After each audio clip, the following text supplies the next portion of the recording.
Cette vidéo comporte tous les commentaires d'études sur les versets disponibles dans la Bible d'études Esprit et Vie, dans la première épître de Paul aux Corinthiens chapitre 11.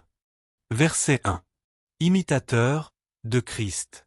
À l'instar de Paul, le croyant est appelé à suivre l'exemple de Christ et à devenir semblable à lui, voir Romains 13 verset 14, Galates 3 verset 27. Qu'est-ce que la ressemblance à Christ? Premièrement, ressembler à Christ, c'est d'abord aimer Dieu et son prochain, Matthieu 22 versets 37 à 39, Luc 10 verset 27.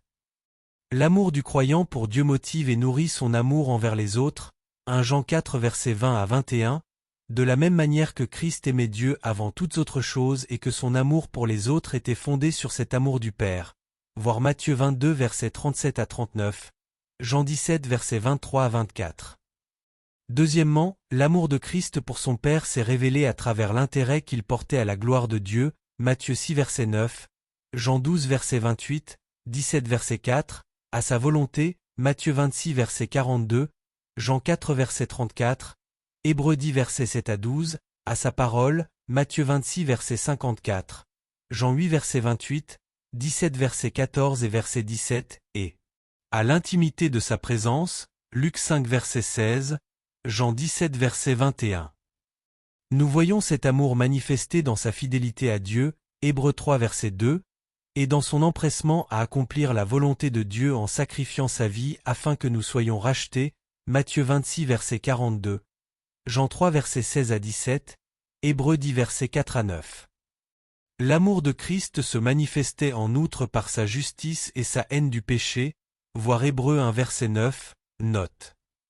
Troisièmement, l'amour de Christ pour les hommes se voyait à travers sa compassion, Matthieu 9 verset 36, 14 verset 14, 15 verset 32, 20 verset 34, voire Luc 15 verset 11 à 24, sa bonté, Matthieu 8 verset 3 et verset 16 à 17, 9 verset 22. Ses larmes, Jean 11 verset 35, son humilité, Matthieu 11 verset 29, ses bonnes œuvres, Actes 10 verset 38, sa douceur, Matthieu 11 verset 29, son pardon, Luc 23 verset 34.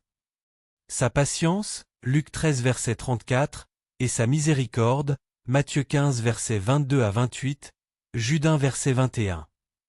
Il a prouvé son amour envers nous en reprenant le péché, Matthieu 16 verset 23, Marc 9 verset 19, 10 verset 13 à 14, en s'irritant contre ceux qui étaient cruels, impassibles et insensibles envers la souffrance et le besoin des autres, voir Marc 3 verset 5, note, en nous mettant en garde contre l'enfer, Matthieu 5 verset 29 à 30, Luc 12 verset 5, et en s'offrant lui-même en sacrifice, Matthieu 26 verset 38, Jean 10 verset 11 et verset 17 à 18, 13 verset 1.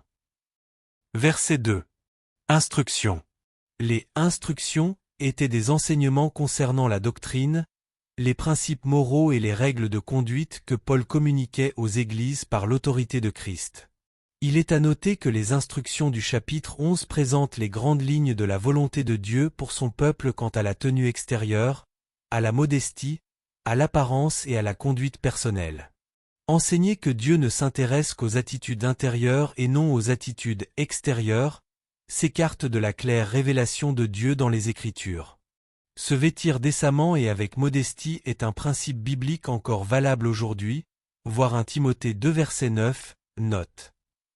Verset 3. Chef de tout homme. Paul s'intéresse aux relations personnelles entre les hommes et les femmes, et il cherche à confirmer que ces relations sont voulues par Dieu. Premièrement, il affirme qu'en Christ, les hommes et les femmes sont égaux sur le plan spirituel en tant qu'héritiers de la grâce de Dieu, une égalité qui est soumise à l'ordre et à la subordination en matière d'autorité, voir Galates 3 verset 28, note. Comme Dieu est le chef de Christ, Christ est le chef de l'homme et l'homme est le chef de la femme.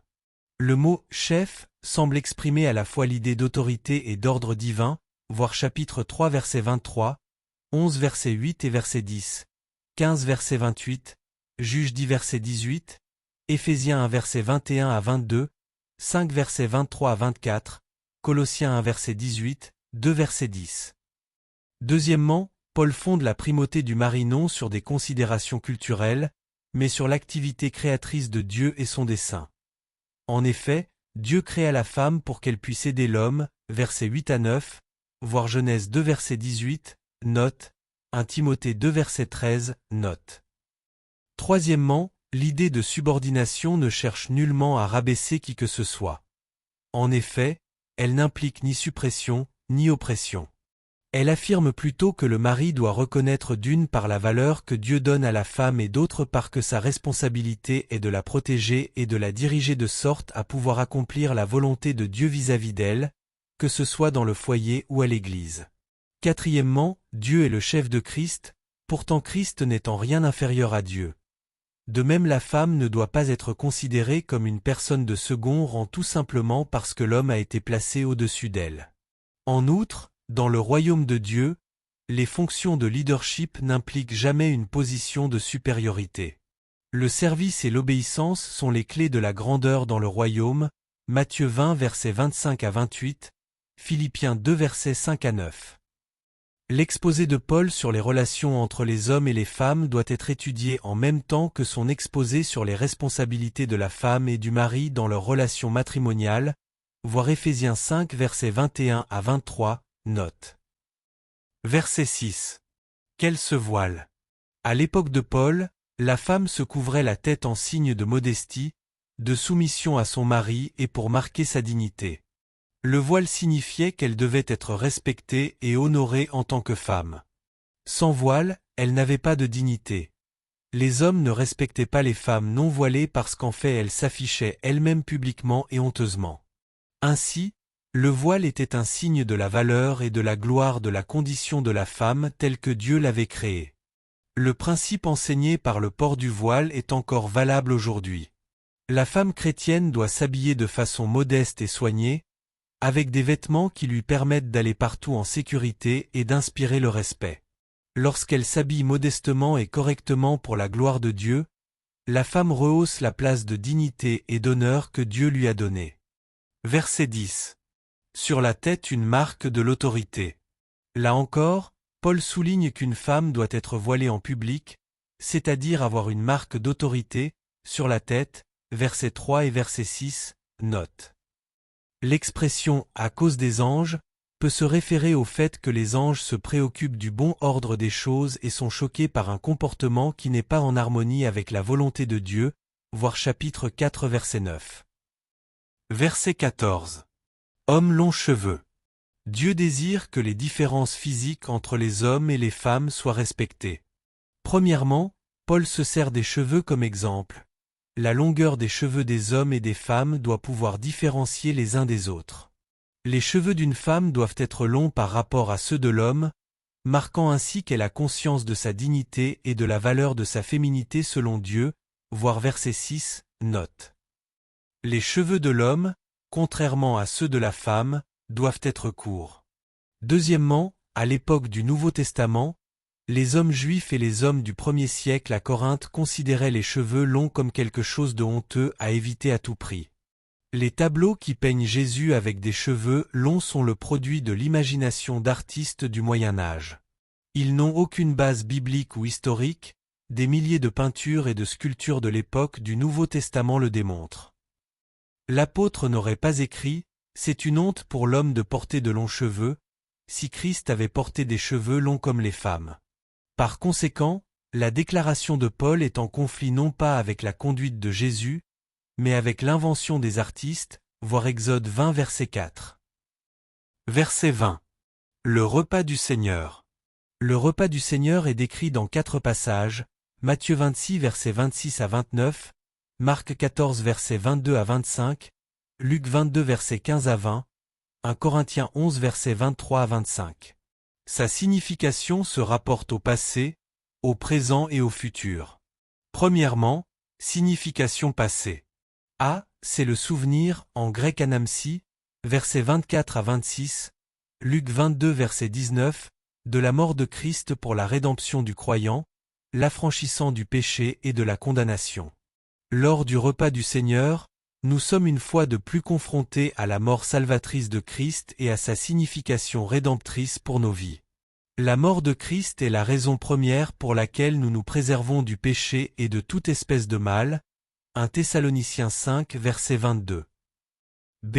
C'est une action de grâce, en grec charistia, en réponse aux bénédictions et au salut que Dieu a rendu possible par le sacrifice de Christ sur la croix, verset 24, Matthieu 26 verset 27, Marc 14 verset 23, Luc 22 verset 19. Deuxièmement, signification présente.